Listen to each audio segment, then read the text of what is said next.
Esse é o Ancapso e nós vamos falar agora da nulidade dos casos do 8 de janeiro. Sim, todos os casos referentes ao processo do, entre aspas, golpe e também das pessoas do 8 de janeiro.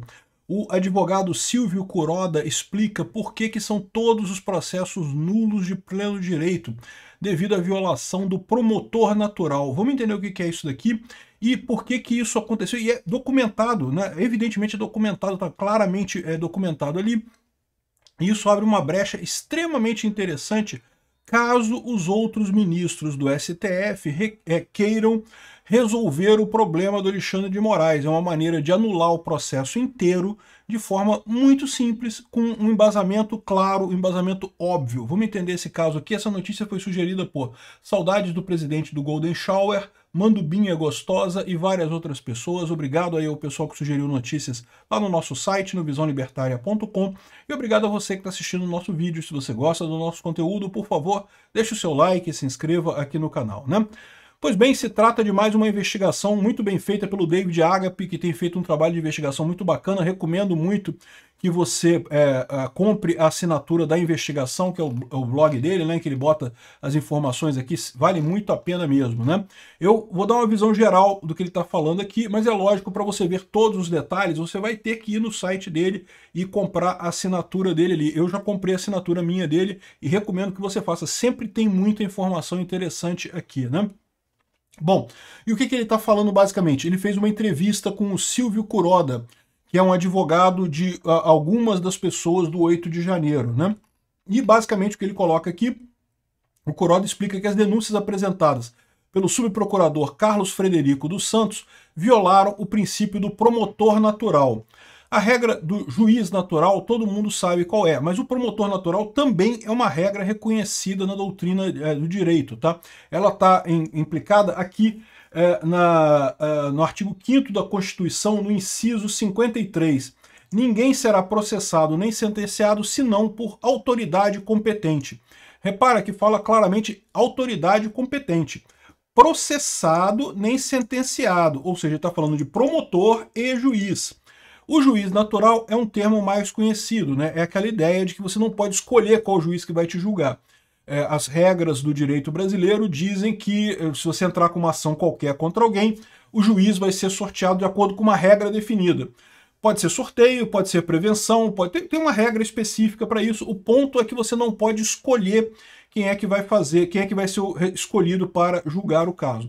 Como vocês bem lembram, um problema que teve do juiz natural no Brasil foi justamente o caso do inquérito das fake news, que foi aberto em 2019 pelo presidente, então presidente do STF, o Toffoli, em que ele designou o Alexandre de Moraes como o responsável por esse processo. Isso não é o que diz o juiz natural. O juiz natural indica que teria que ter havido um sorteio entre os ministros do STF para ver quem pegaria esse processo, quem seria o relator desse processo. No momento que você escolheu o juiz do seu processo, você está fraudando o processo. Não é um processo, um devido processo legal, né?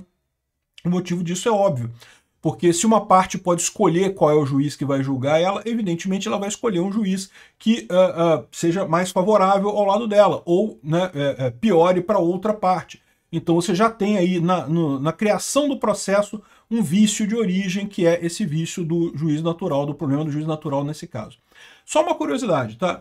Na ética libertária, vocês sabem, isso é substituído pelo amplo acordo entre as partes. Então, não existe o processo, não existe a garantia do juiz natural na ética libertária, no direito privado. O que acontece nesse caso é que ambas as partes escolhem o juiz que vai julgar o caso, e com isso você tem também a garantia de que você não vai ter uma parte, não vai ter um juiz que é favorável a um dos lados, né? É uma das maneiras de você resolver isso no sistema anarcocapitalista.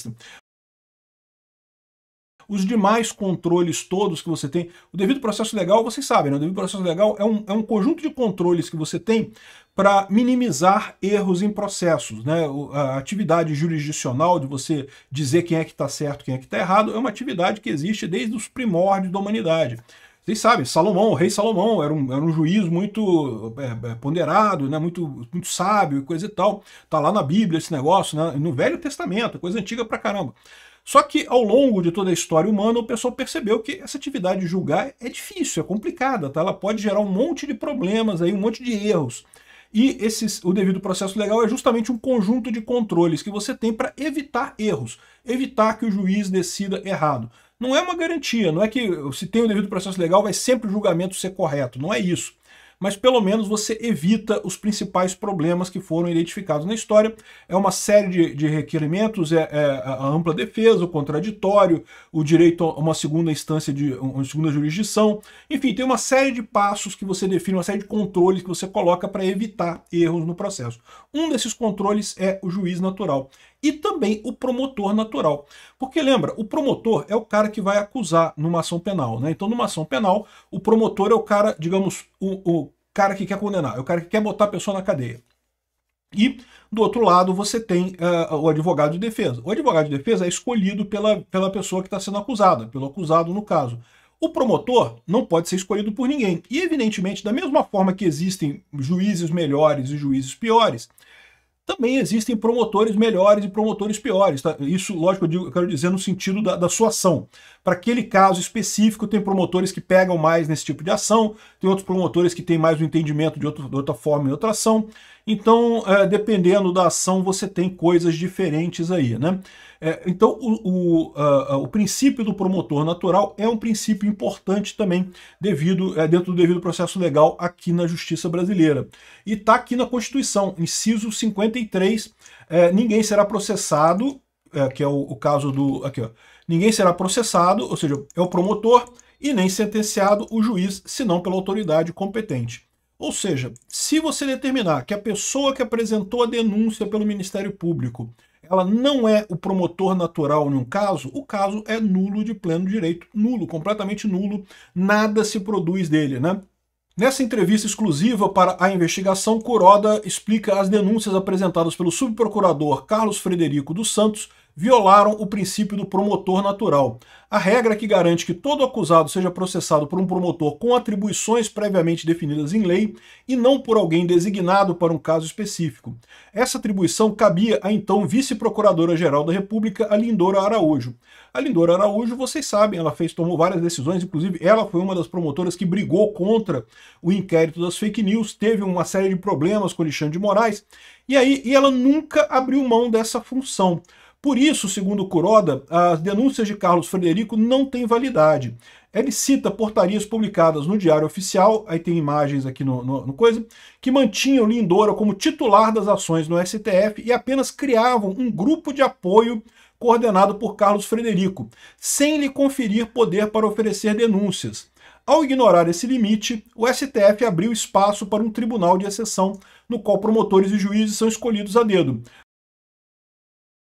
O Alexandre de Moraes foi escolhido pelo Toffoli, né, porque tudo isso daqui, o que acontece? Existe uma regra do direito que é, se você já está analisando um caso, então você é prevento daquele caso, ou seja, você vai ser chamado para tudo que tem derivado daquele caso. E o Alexandre de Moraes foi escolhido para o inquérito do golpe, coisa e tal, por prevenção, porque ele já vinha desde a época do inquérito das fake news, sendo prevento nisso, e no inquérito das fake news, como é que foi essa escolha original dele? Não foi por sorteio, foi porque o Toffoli indicou. Então, o Alexandre de Moraes ele já está violando o devido processo legal nesse caso, e também o fato de que o Frederico, né, o Carlos Frederico, indicou essa ação, também violaria esse princípio do promotor natural. O afastamento de Lindora prossegue surge como uma manobra, em tese inconstitucional. Ela já havia se posicionado contra investigações de cunho político e entrou em choque com Alexandre de Moraes em diversas ocasiões, defendendo suas prerrogativas.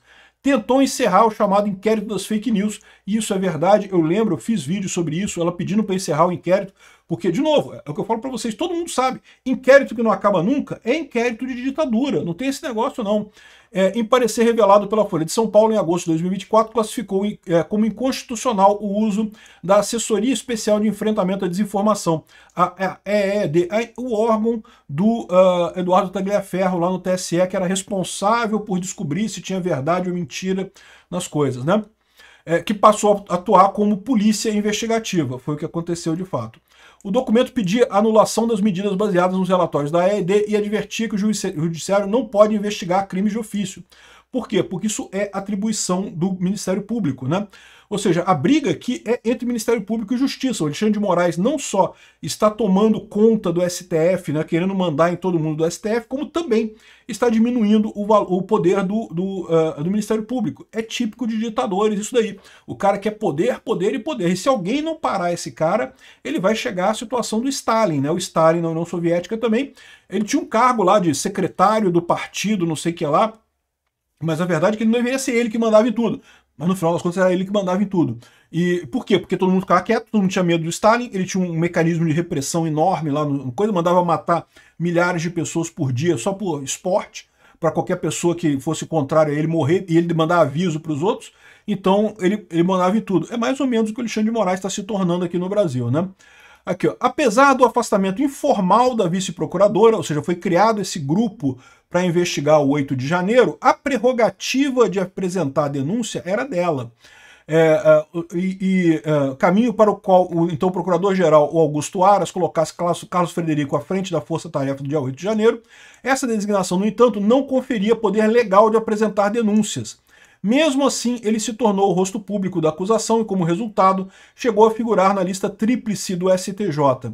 Em 10 de julho de 2025, porém, o presidente Lula nomeou a Maria Marluce Caldas Bezerra, promotora estadual de Alagoas, para a vaga. Ou seja, o cara ainda se ferrou, ele achava que ia pegar a vaguinha no STJ, o promotor ia entrar no STJ, mas foi escolhida outra pessoa, né? Então, ele ressalta aqui que o fato de ter havido essa nulidade, isso anula tudo, tá? A entrevista é muito interessante, tem muito mais coisa aqui, tá? Ele explicando todos os detalhes, como é que funcionou, que ele já pediu essa nulidade desse processo no STF, mas o Alexandre de Moraes simplesmente anula, simplesmente ignora. Ou seja, falta isso chegar numa... Aqui tem as imagens todas aqui da criação do grupo, que não afasta a Lindora Araújo, ou seja, falta o resto do plenário do STF julgar esse caso e decidir essa coisa. E aí que eu falo para vocês, olha a oportunidade que tem o STF. Lembra que eu falei para vocês que essa era uma das alternativas que o STF tinha? Ah, faltou um carimbo aqui, faltou uma regra qualquer aqui, a gente pega um negócio aqui que está errado e anula o processo do Bolsonaro e do pessoal do 8 de janeiro, anula a porra toda.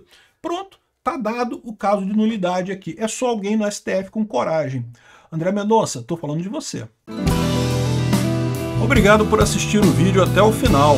Além de curtir, compartilhar e se inscrever no canal, considere se tornar patrocinador com valores a partir de R$ 1,99. Clique no botão Seja Membro abaixo para saber as condições e vantagens de patrocinar o canal.